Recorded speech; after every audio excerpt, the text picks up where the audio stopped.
the holy name. So by chanting together, we're actually invoking the presence of the Lord. The devotees were doing that, but it was disturbing to the atheists, the impersonalists. They didn't like it. Disturbed their silent meditation. So they started a plot to complain to the local Mohammedan governor. And they said, please send some men to Navadvip to stop this. So the governor planned to send 2 boatloads of men, troops, to actually come and arrest the devotees and stop the Sankirtan. So the devotees were feeling very panicky, like, oh my God, what's going to happen now? And so Srivas Ṭhākur was worshipping Lord Nrsimhadev for protection. And he was in his deity room. Meanwhile, Lord Caitanya was in the Ganges, and he heard this news. Oh, the Mohammedan governor is sending 2 boatloads of men to stop the Sankirtan. And he became very angry. He went into his mood as Lord Nrsimha. And he says, I'm going to kill all the rascals. I'm going to kill all the atheists. Watch, I'm going to do it. And then he ran to Srivas's house. And Srivas was in the deity room with the door closed.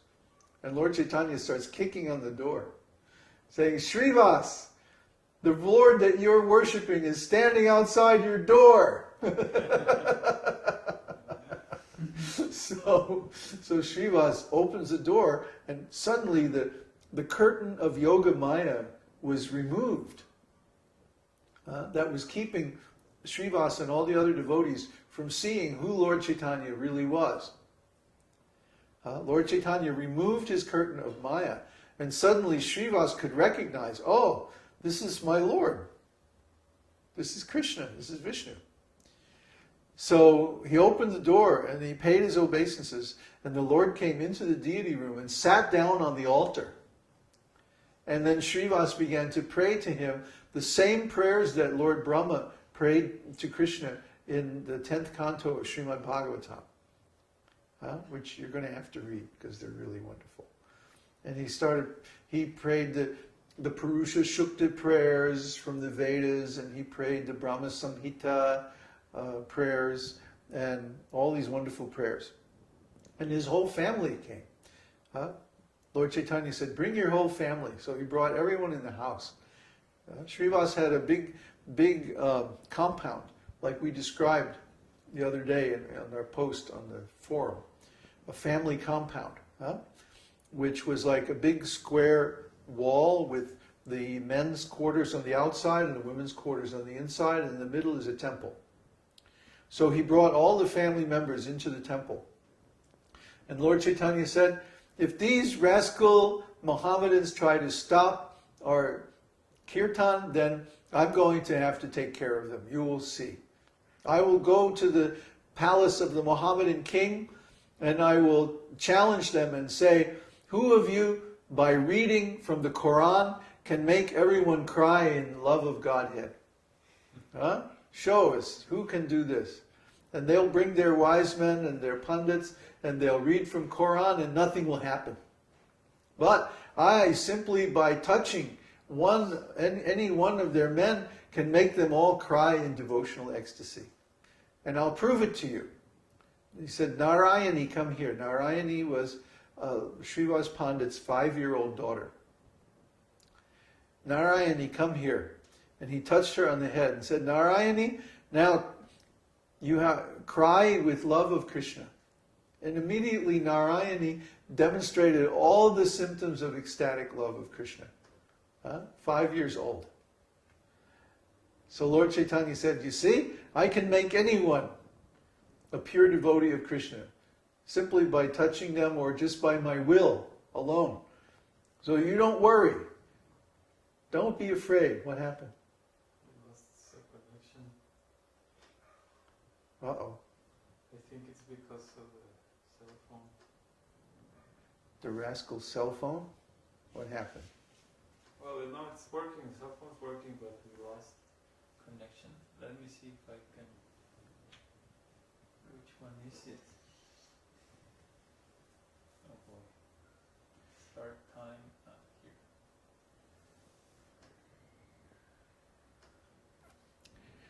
Crazy computers. Oh boy. When they work, they're great, but when they don't, They really don't. it's horrible.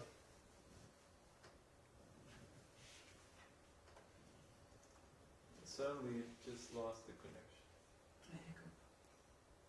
There's no meeting room like this man. Yep.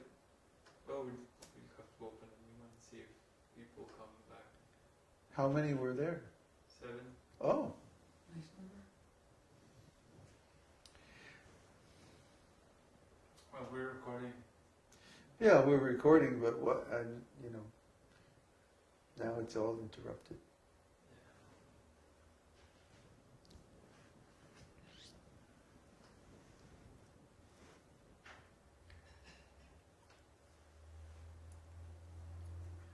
Okay, so we open the session. Started a new meeting? Yeah.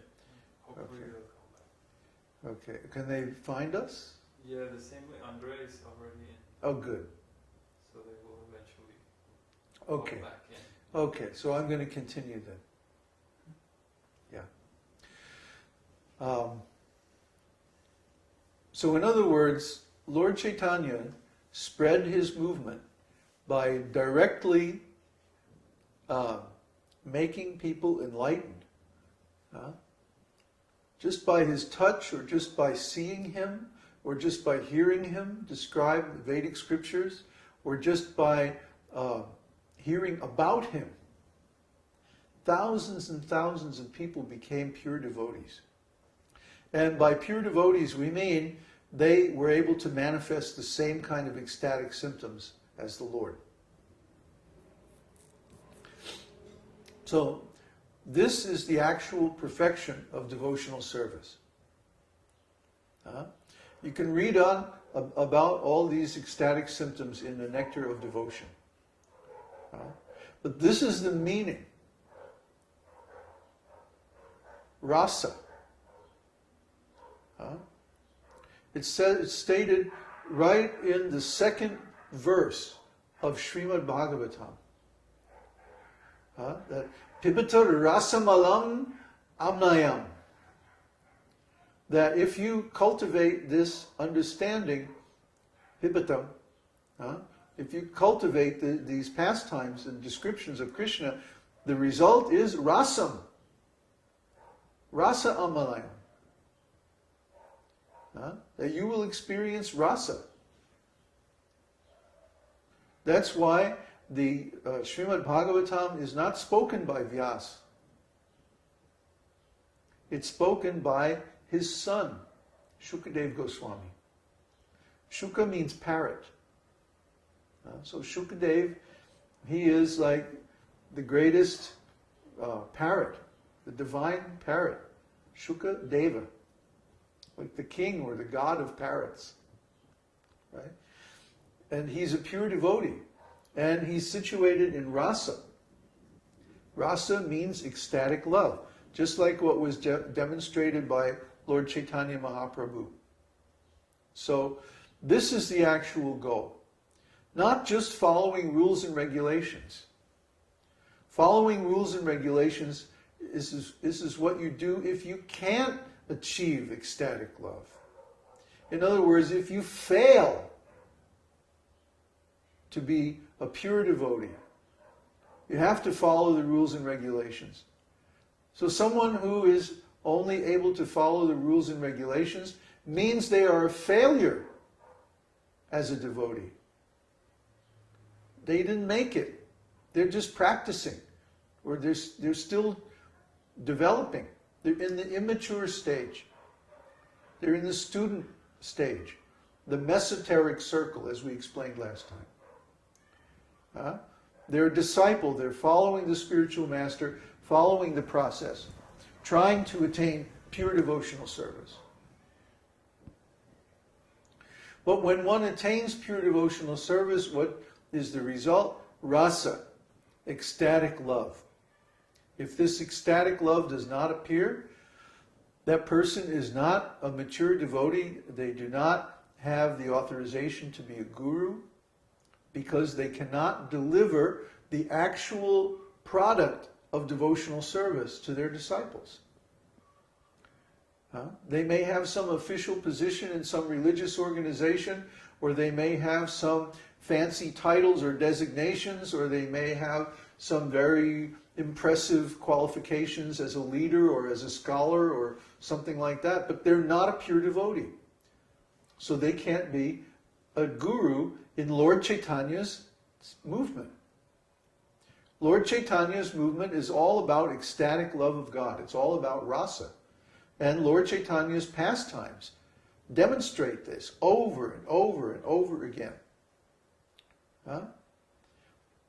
At the end of Lord Chaitanya's appearance, after preaching for more than 12 years all over India, he retired to Jagannath Puri.